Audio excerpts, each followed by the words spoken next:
Hi, my name is Kate Hannigan, author of A Lady Has the Floor, the Belva Lockwood story. It's a nonfiction picture book, and you're watching Author's Voice.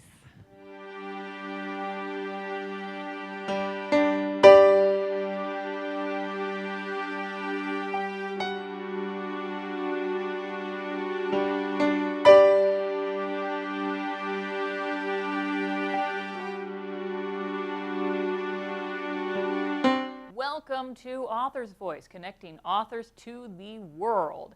And this is LadyBird and Friends, and I am your host, Betsy Bird. Thank you so much for joining us here today.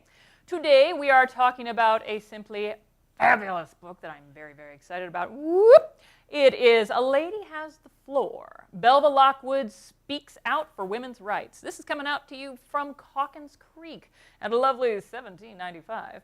I would like to thank Calkins Creek for sending us our magnificent author today, the irrepressible Kate Hannigan, who is joining us here in the studio. But first, let me make a couple little ground rules here so you understand what we're doing here. If you are watching this on Facebook Live, please use the comments to submit a question. You can do that. We will just answer them while we are talking.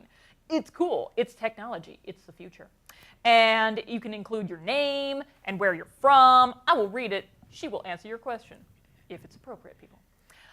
Most importantly, if you would actually like this book and you would like a signed copy, you could come all the way out here to Chicago, or you could just order one right now. You can go to authorsvoice.net. You can actually get a copy signed, sent to you. Who would not love to do that? Now, let's get down to the meat of the business. Kate Hannigan. Hello. Hello. Hello. Let's tell people who you are. She is a former journalist with the San Francisco Chronicle and the Dallas Morning News. She worked as an online editor and writer in Chicago. And her books, she has so many children's books. She has the Cupcake Cousins middle grade series. I love it, and not least because it always reminds me of that Saturday Night Live routine. I'm crazy about these Cupcake Cousins, so it makes me happy because that's like the level of maturity that I am. I'll go with it. Exactly. You are also the author of the middle grade historical novel, The Detective's Assistant, Yes. which is super fun. And today, you're responsible for this gorgeous little number. A Lady Stands Up, Belva Lockwood Speaks Up for Women's Rights. So, how you doing? I'm good. Happy to be here. Thank you. So nice to have you. Nice to see you. So this is your first nonfiction book that I know of. Yes. Yes, it is. And what's up with that? I mean, what's up with that? Well, facts. It's a great time for facts. It is don't a you good think? time. It's a great time for, yeah, not alternative facts, but the real ones. Yeah. When I did The Detective's Assistant, I had a whole lot of fun researching Kate Warren, America's first woman detective. Started in downtown Chicago with Alan Pinkerton and the Pinkerton Detectives. I fell in love with researching that story and writing that. It was a novel. I wrapped the fact in some fiction just because there wasn't enough information about Kate Warren just from when she walked into Pinkerton's office forward. So I got hooked with that. That kind of was the bug that bit me. Mm-hmm. And after that came out, I just started to, like, women were on the radar. And not just, my nonfiction that I'm working on isn't just limited to women, but I realized that there are so many amazing people out there whose stories were not told simply because history is written by the winners, and the winners traditionally looked a certain way. And so I happened to be researching an entirely separate topic when I stumbled onto Belva Lockwood. I was researching Nelly, who always fascinated me as somebody who came through newspaper journalism.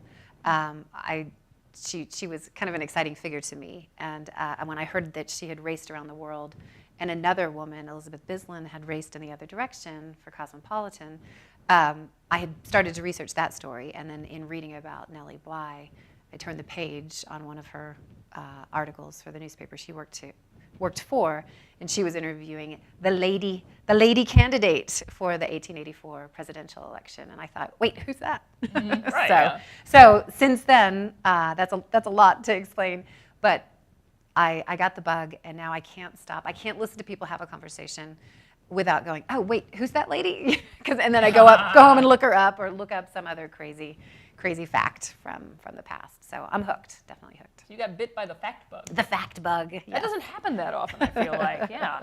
Now, going at it, there are so many different ways to do picture book biographies. You can either do the whole life from the moment they are born to the moment they're dead, and just like and then just pack it into 32 pages as much as humanly possible.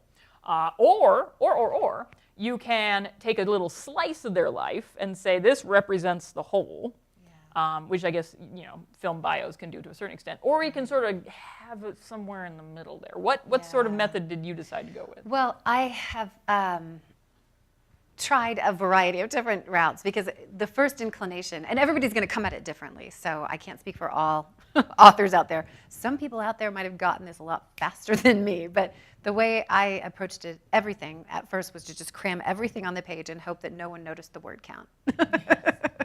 and then they do. Yeah, they do. They do notice. They do notice that, yeah. And so with Belva, there were things that we had to leave out, but I thought it was interesting from, at 14, she gets asked to lead the classroom and teach. So she gets a teaching gig at 14. Mm-hmm. And immediately she learns the outrage of being a woman, which is you're paid half of what the men are paid. So I thought that was interesting to start there, and even to start actually a little bit ahead of that, where she was raised kind of wild on a farm and could keep up with her brother and wasn't afraid of, as she said herself, snakes or anything. So I did try to look at the life up until she ran for president. And so there were things we had to leave out, but I took the approach of the scope of the life.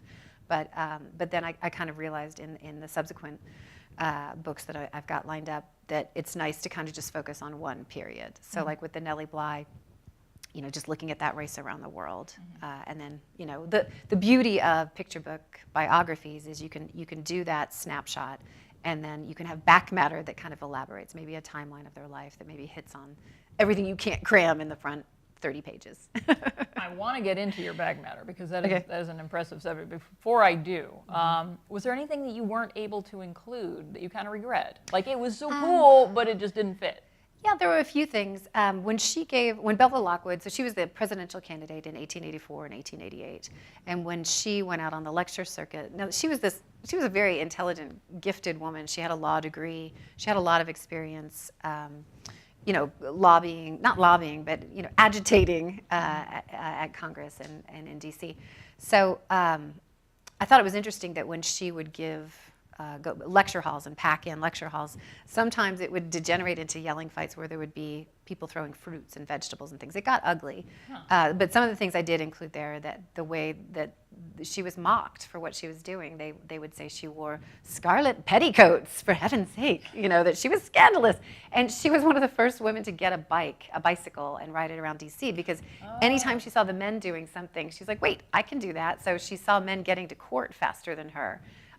And so they had these horseless carriages, these bicycles, and so she got herself one. So, there were some things like that I couldn't include everything. And then I think one reviewer wanted to know more about her spouses, but that to me was a deliberate decision that I didn't want her defined by her spouses. This is a self-made woman, and I felt like that didn't matter as much as her campaigns and her accomplishments. So, you gotta weigh. You went the right way with that one. Yeah. Here's this amazing woman, all the stuff she did. Now let's talk about who she married. Yeah, let's talk about the dudes. Like, no. Yeah. Yeah. And speaking of how she was mocked, yeah. So right here we have. I'll bring it just a little closer so you can I don't even know where to point. We actually have one of the, as you can see, this was a political cartoon.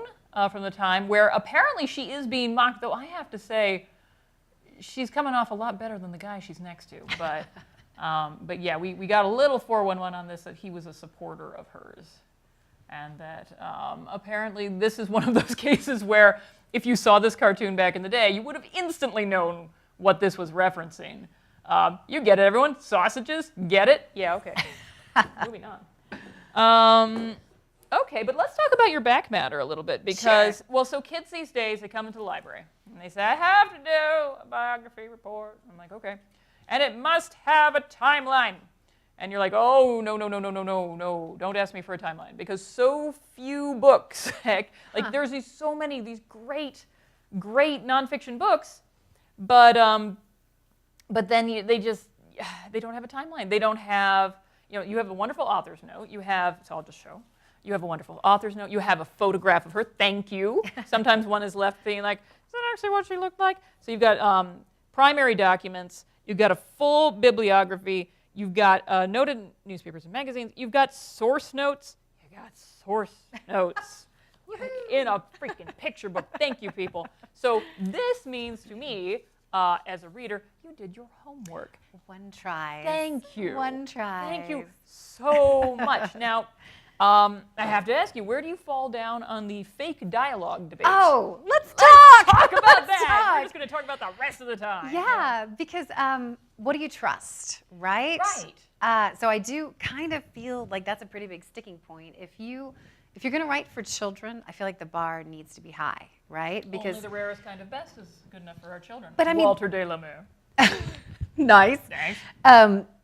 Kids, this might be their first encounter with, not only just a woman politician, but like with the detective's assistant. That was a historical fiction, but it might have been kids' first encounter with Abraham Lincoln. I was very aware of that, and I was very aware that I was wrapping fiction around fact, and I tried to put an author's note in that to distinguish.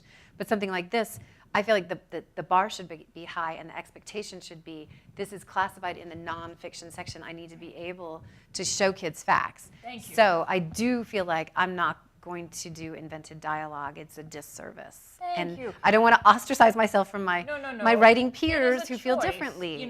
When I do a roundup of books every year, I have a fictionalized nonfiction section that I have to do because people, they love them, that fake dialogue. But as one author told me, like, boy, if I could just make up what people said, that would make my life so much easier. Like, having to find the quote that applies to the right situation, very hard to do. Well, very something difficult. I learned in writing Belva is that if I'm, in the other stories that I'm trying to write, especially for Carolyn Yoder's, my editor at Calkins Creek, and she is amazing, and I would love to keep giving her more books, but I realized that I want to find people who are already articulate because their writing's out there. Like Belva Lockwood is a trained attorney. So the woman knows how to throw a sentence together, to string words together. So she was wonderful because she was prolific. I could find a lot of material, and she even wrote about her childhood. Same with Nelly Bly. She was a journalist, so that makes it a little bit easier. I knew I couldn't do a Kate Warren First Woman Detective picture book because material about her was burned in the Chicago fire. The records weren't kept on her early years. So anyway, when you enter into things, you kind of know what you're wading into. There's either going to be material or there's not. And if there's not, it's a very challenging thing. Yeah, and some people have a hard time letting go. I've read some very speculative, well, they could have done this. Yeah. And I'm like, you can only get away with that maybe once. And if the whole book is just, maybe they did this, it's like, yeah, let's not. Right. By the way, we have an answer on the sausages. So Ben Butler, who is the clown who was seen in the picture, he was a congressman at the time, and the sausages refers to, quote, making laws is like making sausages. Everybody likes them, but no one wants to see how they're made. Oh, nice. That's where, thank you, Bjorn. Nice. We do appreciate that. All right, so we have a little context there for sausages. Great. Oh, well, thank you for telling me about because the fake dialogue thing. I never know where people are going to fall down on that one because some people are like, it's about teaching them about the life and whatever methods take.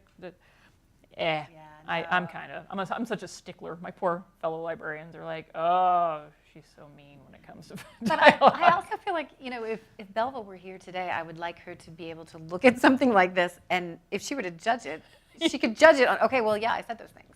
As opposed to, hey, modern woman, you just made all that stuff up about me. To quote Steven Universe, you don't want her to say, I didn't say that. Exactly. Yeah, exactly.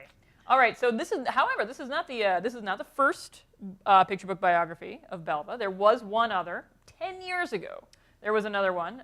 It was Ballads for Belva. Sudipta Bardhan Quallen wrote that one. In your process, did you read that book at all, or did you avoid it like the plague? I got mine going. I knew it was out there. Yeah. I got mine going, and then I looked at it because I think there's an intro by Ruth Bader Ginsburg. Oh, is it really? Yeah, I think Ruth the sad wrote thing something is, like I think I own this book, and I should probably know that. Oh, so my copy is. yeah, I think that's a lovely book. But I also thought there's room for other Belva books. I mean, it didn't deter me. It gave me pause, thinking, oh, she's already been written about. But that was like one of the only things I could find as far as for children. But I do try to respect that somebody's going to take something in another direction, and I don't want to taint the waters by looking at too closely at it. I remember I was talking to an author once, and they were saying they wanted to do a book on Peg Leg Bates, who was a one-legged vaudeville performer, African American. He made an entire career after he lost his leg, almost just using that to his advantage, and it separated him from the rest of the vaudevillians, and he's well remembered. There was one picture book biography made of him maybe like 11, 12 years ago, and this person was being told by editors like, oh, that we already have one of him. So we're good. We checked that box. Oh my gosh. Yeah, sorry. No. That's all. I just did all this. the market can take. Yeah, that's crazy talk. That's crazy talk. Because, and I'm not kidding you about this, there were 7 biographies of Pete Seeger for kids last year. Oh yeah. Yeah, and there's one this year, and just in case there was like a space on your shelf and you didn't have anything to slot there. So now you do. And Ruth Bader Ginsburg, speaking of which, yes, apparently now there is a law that there has to be one a year. So we've had, this is like, I think the 3rd or 4th year, we're having another one out this year because, I don't mind. I mean, I like both those people. Yeah. Makes sense. But it's clearly there are fan favorites. Yes. Yes. There are people that people want to write about. Yeah. Are you surprised that yours is one of the few about Belva? I mean, with the Hillary's recent run for the presidency, wouldn't there have been suddenly like a sudden groundswell of Belva bios? But you're the one. Interesting you should say this, because this is a whole nother conversation we can have. I think Belva challenged not just society at the time she ran, but she also challenged the other suffragettes. And when they wrote the history, they kind of wrote her out because they were a little ticked. And Belva was a little bit embarrassing in that she just said to the suffragettes at the time, we need to seize the day, so I'm running. And they were like, stop it, no. Yeah. And she said, I don't care. This is, if women want a position in politics, we have to jump in and do it. So her motto was, I cannot vote, but I can be voted for, which I think is awesome. That was pretty awesome. And so when the suffragette history was written, she was just kind of ostracized a little bit, and so she wasn't well known. History's written by the winners. She didn't win her presidential she didn't win. bid. She kind of ticked some people off. They got off. the vote. So, right. So Victoria Woodhull gets the credit, but she was a little bit. I think of her kind of as like the Donald Trump of her day in a way. She was very sensational, very out there.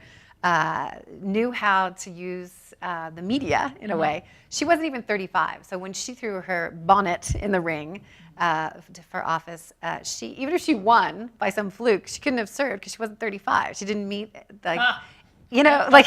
and so the way we can differentiate Belva is Belva's the first female candidate to have run a campaign. She jumped on trains and campaigned. And she got herself on the ballot. Like she got 4,000 votes, and from what I read about Victoria Woodhull in multiple sources, there was no ballot. Victoria Woodhull wasn't on a ballot. So Victoria Woodhull gets listed, every March. You see all these stories about women's history. She has her own. Belva never got any attention until, I think people are now, as they dig, as it's easier to dig because everything's online now, right? I could look up a lot of these newspaper articles about Belva Lockwood through, online sources and things like that. Online databases through Chicago Public Library. Yeah. And, that's a good way of doing it. Now I want to see a celebrity death match between Victoria Woodhull and Belva Lockwood. Takedown. And, I want to see her take it down. Like, no more. I say no more. So is this your first picture book as well? Yeah. Okay, so you haven't had an illustrator before. This is the first. I mean, you've had cover illustrators. Yeah, cover illustrators. Yeah. Well, yeah, and Brooke Boynton Hughes did the illustrations for the Cupcake Cousins series, and there's pictures in that. It's an early chapter book. Yeah. So I did have an illustrator there. Yeah. But this is the first time. Okay, well, you've had full color inside. This is like major jackpot. Allison J. This is a pretty book. Allison J. Did you know who she was before she got paired with you? Yeah. So I was imprinted like a little baby duck when Shannon Hale's book came out years ago, Goose Girl. Yeah. And this crackle finish, which can I hold it up? Oh, please do. Yeah. Can I zoom it? There's like a crackle finish to this that gives it an antique look. And let's see here. All right, there you go. You can see it. Yeah, it looks like it's been. So it looks like it's just right out of 1884, doesn't it? Like it's right off the shelf from 1884. I knew about her because her style is just so gorgeous. And the joy of working with an editor like Carolyn Yoder at Calkins Creek is she's great. She'll say, got any ideas? To illustrate it? And I'm like, yes! And I send her, links was and she all on this. your list? So I'm taking credit for having found this, but I'm sure Carolyn. You suggested Allison Yeah, Jay? but I could look through all of the email thread. I'm sure Carolyn will say, no, I found her. No, but I am together, tipping my hat to you. the genius of. She'd never done a nonfiction picture book before that I know So of. yeah, she was a joy to work with. She's a really nice person. I mean, she's over in London or England, so across the pond. She's across the pond. But yeah, she's a very talented individual, and I feel like hit the jackpot on this. So, but Carolyn's great to be open to the idea of, well, what's your vision? What are you picturing? And so. Now, of course, now whose choice was it to make the quotations in they call it script these days. Yeah, I'm like cursive, but no, it's called the script. Well, cursive's the kiss of death, right? Right, because kids don't learn it. So with the detective's assistant, I have a whole conversation between the 11-year-olds, and they're writing letters, and one of them has horrible penmanship, and one of them has a beautiful script. And my editors came back to me saying, we can't print the letters in cursive because your readers can't read it. I've had kids come up to me and say, I can't read this, it's in script. Yes. Not that book, but other books. Right. They're like, yeah, I can't do it. And I'm like, so, try. Like, yeah, really I mean, I think it works where she has it in here. But yeah, I don't think it could have gone any loopier, any closer to cursive, and we would have lost them. Yeah. No, I think it's fine. Yeah. I think it's fine. And to be fair, I mean, a lot of these kids are going to be having this book read to them as well. So I think there's a good point. Unless you get, I don't know how old parents are these days. Maybe like now they haven't learned how to read. Like who knows? At some point, we're going to have a whole generation of parents who are like, why is the A attached to the B? I don't understand. It's very confusing. And just to get back to Allison Jay a little bit here, and. No one really knows what to call her style, by the way. I read, like, the reviews of your book had, like, crackled folk style, crackled varnish. I'm like, yeah, nobody, so she kind of, and I'm sure there are other artists working in this medium. They just need to name it, as far as I can tell. When you envisioned this book as you were writing it, did you envision the art at all? Or was it just purely, when you write a book, it's like text? Oh, that's an interesting question. I think I do picture things, but Allison did it her way. I mean, that's the beauty of working with an illustrator is, from my limited experience, she doesn't get in there and say, hey, could you change the language on the 4th page? She's not getting in my business. And I've never heard anyone talk, because everyone talks about how the artist cannot be touched by the writer because the writer's going to be looking over their shoulder and be like, her hair is shorter than that. But I've never heard it the flip side with the art, like the artist never demands, hey, could you just not put that in because it's going to be super hard to draw. Right. Or I don't like the way you wrote that. Nobody does that. Yeah, I don't like the way you wrote that. Yeah. So, she hasn't gone to press yet. Change it. I think it's great the way she interpreted things, classrooms, and I mean, we've got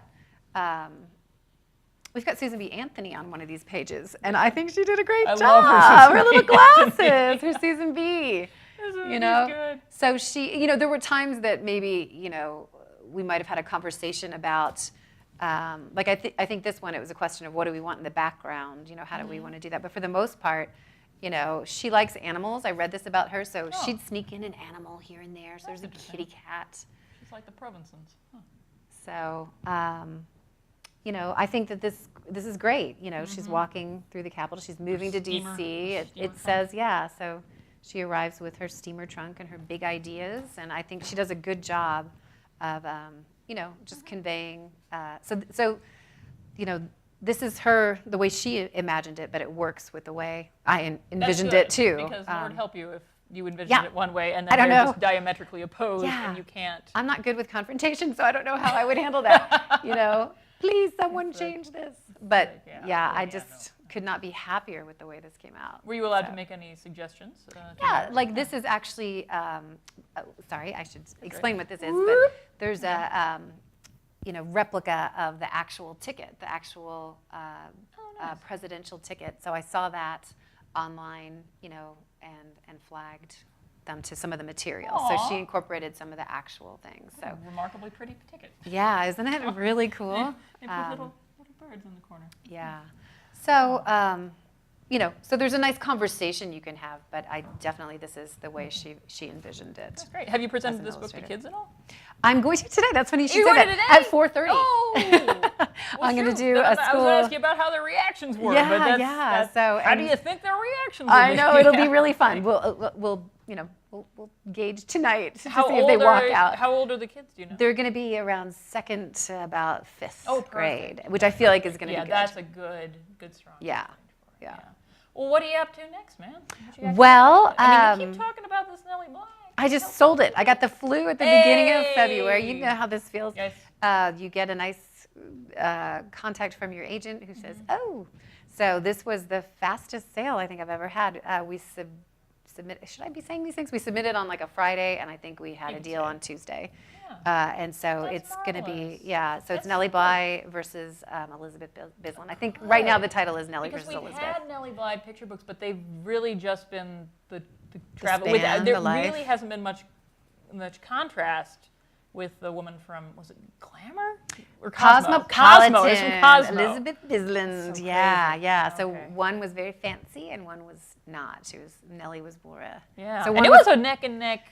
Yeah. I recently watched the Drunk History on this. Oh my and, gosh, you're like the 5th person who's told me I'm that. sorry, but it was a really good 'cause one. Kate Warren and the uh, Pinkertons are in drunk yeah. history too. So Yep, evidently yep, I'm yep. on the drunk history circuit for kids. Yeah, well, I have often said people should just go to that show to find ideas for children's books because they're super interesting. Yeah, so, evidently and that I'm one doing came that. up recently, yes. Yes. And so now all I know comes from that, so I'll be very interested in reading your You're book like and the getting more 4th person information. who told me that. That's so It funny. came out because it's in the new season. It just came out the other okay. day. All right, all I right. binged them all, and so I'm sure everyone was in the same boat. So yeah, That's that's great. why We it should keeps link to coming it from up. this Yeah, program. you should just show it behind you when you present to the kids. I can't imagine that would be a problem, and everything will work out well. Yeah. So cool. All right. Well, thanks so much for joining us. Thanks That's for pretty much having all me. I have to. This has been to really ask you fun. here, but this is such a Great. beautiful book. Thank you. It's so nice to do a beautiful book. It's like, oh. Well, thanks for It must be a taking an relief interest in it. to have read or written